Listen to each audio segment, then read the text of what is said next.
নগাঁও জিলাৰ কচুৱাৰ মাইকলঙত নৱনিৰ্মিত পথ নিৰ্মাণত ব্যাপক অভিযোগ উত্থাপন কৰিছে স্থানীয় ৰাইজে।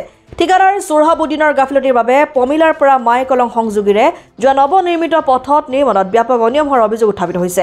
প্ৰায় 1 কিলোমিটাৰ দৈৰ্ঘ্যত হ'ব লগা পথটোত কম পৰিমাণেৰে চিমেণ্ট আৰু শিল ব্যৱহাৰ কৰি অধিক বালিৰ পৰিমাণেৰে পথ নিৰ্মাণ কৰি থকা হৈছে। আনকি পথটো কোনো চাফ চিকুণ নকৰি পূৰ্বৰ পথৰ ওপৰেদি পথটোৰ নিৰ্মাণ কাৰ্য চলাই গৈছে, যাৰ ফলত পথ নিৰ্মাণ কৰি থাকোঁতেই খহিবলৈ ধৰিছে পথৰ অংশ।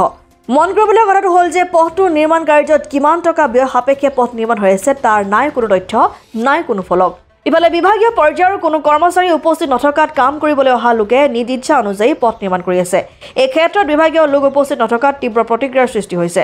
পথটোৰ নিৰ্মাণত ব্যাপক অনিয়ম হোৱাত এক উচিত তদন্তৰ দাবী জনাইছে স্থানীয় ৰাইজে। কণ্ডিশ্যনটো কি হৈছে, ৰাস্তাটো যিজনে বনাই আছে তেখেতক আমি অনুৰোধ কৰিছোঁ।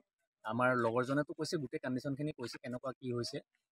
আমি জাষ্ট এতিয়া এইটো বিচাৰিছোঁ যে ৰাস্তাটো এতিয়া আপোনালোকে যিমানখিনি পাৰে আমাক অকণমান ডেভেলপ কৰি দিয়ক, ভাল কৰি দিয়ক, বাছ ইমানেই, বেলেগ কথা একো নাই। কাৰণ ৰাস্তাটো যি বনাইছে এইটোতো পকা ৰাস্তা বুলি ক'ব নোৱাৰি, মানে যিটো ভাঙি পেলাই দেখা যায় ন, কিন্তু পকাৰ নাম নাহে ইয়াতে। গতিকে আমাক আপোনালোকে ভাল ৰাস্তা এটা বনাই দিয়ক, জাষ্ট সেইটো অনুৰোধ আৰু বেলেগ কথা বেলেগ একো নাই।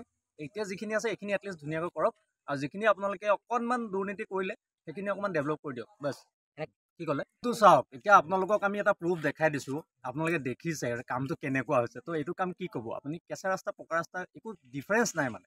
তো এইটো তেতিয়াহ'লে কি বনাই পেলাই লাভ হ'ব? এইটো কাইলৈ পৰিলে আকৌ ৰাস্তাটো আকৌ আমাৰ পুৰণা নিচিনা হ'ব। গতিকে আমাক এইটো অকণমান ডেভেলপ বনাই পেলাই ধুনীয়া কৰি দিয়ক, ইমানখিনি আমি বিচাৰোঁ। মাজৰ ৰাস্তা হয়, এইটো বহুত ধুনীয়া ৰাস্তা। আমি ল'ৰা ছোৱালী অহা যোৱা স্কুল চাওক, 3খনকৈ স্কুল ইয়াত আছে, তো 4খন ন, তো চাওক 4খনকৈ স্কুলৰ ল'ৰা ছোৱালী অহা যোৱা কৰা ৰাস্তা, এই ৰাস্তাটো যদি আমাৰ বেয়া হৈ যায় তো আমি কি কৰিম তেতিয়াহ'লে? তো সেইটো কাৰণে অনুৰোধ আপোনালোকলৈ, বেলেগ একো নকওঁ, ৰাস্তাটো ভাল কৰি দিয়ক। ধন্যবাদ। কামপুৰৰ পৰা গুলজাৰ হুছেইনৰ ৰিপৰ্ট, অসম আদিত্য।